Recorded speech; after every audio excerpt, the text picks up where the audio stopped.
Welcome back into Market Day Report. I am Scott Schulte, otherwise known as the Cow Guy. Thank you very much for joining us if that's what you're just doing. If you've been with us all day, it's been easier to stay today, hasn't it? We've had a lot of green on the screen. Why don't we see how that green looks right now? Let's take a look at corn. Corn's up a dime in that September contract and pretty much across the board. 667.5 is last, and that's about 3.5 cents off the highs. Dees, the new crop, up 11 cents, 661 even, and that's only about 2 3/4 cents off the highs there. That's up 11 cents. So a good corn board. Good double-digit gains there. How about soybeans? Let's take a look. Well, soybeans are up 45.5 cents in that September market, trying to put a 16 handle on it. We're only a quarter off the highs. 15.98 is last. The new crop, no, that's at 14.54 3/4. That's up 23.5 cents on the day.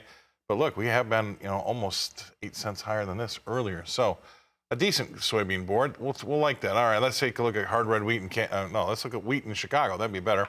Chicago wheat up 13 1/4 in September. 7.83 is last. 7 cents off the highs.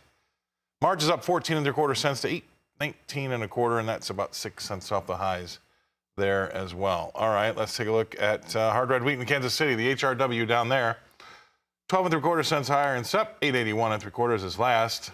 We've been up to 8.88 even. So let's see if we can keep this going. So March is up 12 3/4 cents to 8.79 even. And that's about 4 cents off the highs as well. Spring wheat, Minneapolis. Let's see if we've got it still going there. This has come off a little bit. Sep's up 7 cents, 8.89 3/4, while March is up 9 cents to 9.17 even. Finally, let's take a quick peek at cotton. Cotton market is 309 points higher in that D's contract to 117.20. That's some good going there. 117.20 is only a dime off the highs. All right, let's bring in our next guest analyst. It's going to be Todd Horowitz with Bubba Trading. He's in Chicago. Todd, thanks for being on. Well, I think you were saying that you thought this stuff had room to run to the upside, and you got your surprise. Well, I tell you what surprising bullish news do you believe shot this market higher? Well, Scott, I don't take it as bullish news. That's the sad part. I think that just the natural effects that take place in markets. First of all, equities are selling off, so that brings in new money. But the input costs continue to go higher.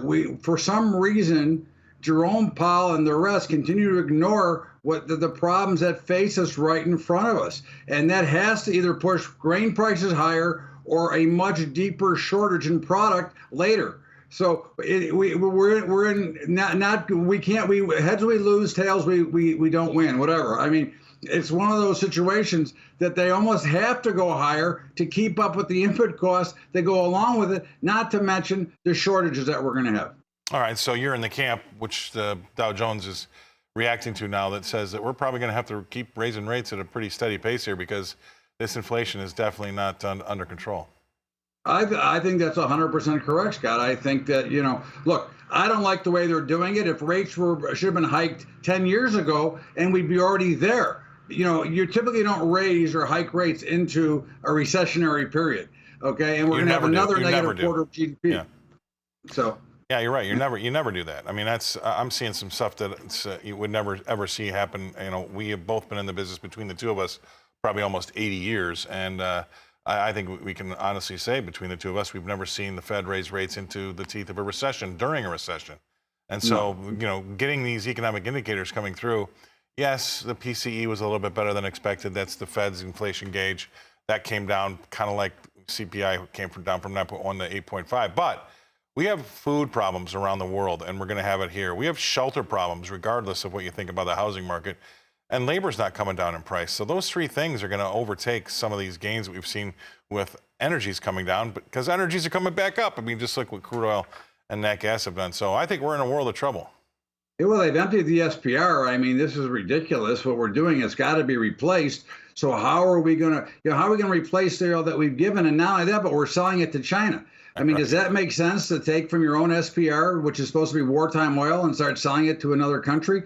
And now they're talking about some halting of shipping natural gas to the UK.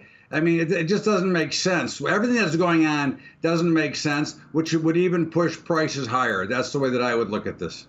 So we should just probably pour $400 billion in student loans back into an already dumpster fire of an economy. So it doesn't make sense. You're right. Hold on. We're going to go away.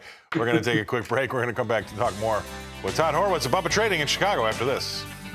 All right, welcome back to Market Day Report. I won't say my name. It's making people mad. I'm just the cow guy. How about that? I did it. All right, whatever. Live cattle. Let's take a look at these prices.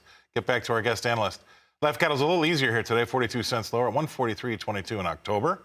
That's 22 cents from the lows. Of February is off 60 cents to 154.07. Feeder cattle are going to struggle. They've got to deal with a higher corn board, and they are struggling. September is off $1.67 to 182.57. And we've got Nova off $1.32 to 185.75. Finally, let's go back to the lean hogs and see what we've got going on there. A little bit of a better market. October is the one that's lower by 27 cents to 90.82. But we've got a 67-cent gain in Feb, 86.60, and that's a new high. That's why I gave you that one. That's some good news there.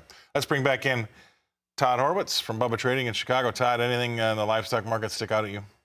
No, I think they're pretty much fairly priced, Scott. I think that one of the problems you're going to see now, though, with falling equities, even with oil a little bit easier, now people are going to start looking at their 401ks and say, I can't afford to eat like that. And they're going to, again, I don't think we're going lower. I just don't think there's a lot of room to the upside in the economic conditions that we sit in today. Now, that can change, and maybe somebody will wake up and say, you know what, maybe we should start taking our own oil back out and putting it out there and bringing these prices down and taking care of inflation instead of hiking rates. If we did that, we could solve all these problems.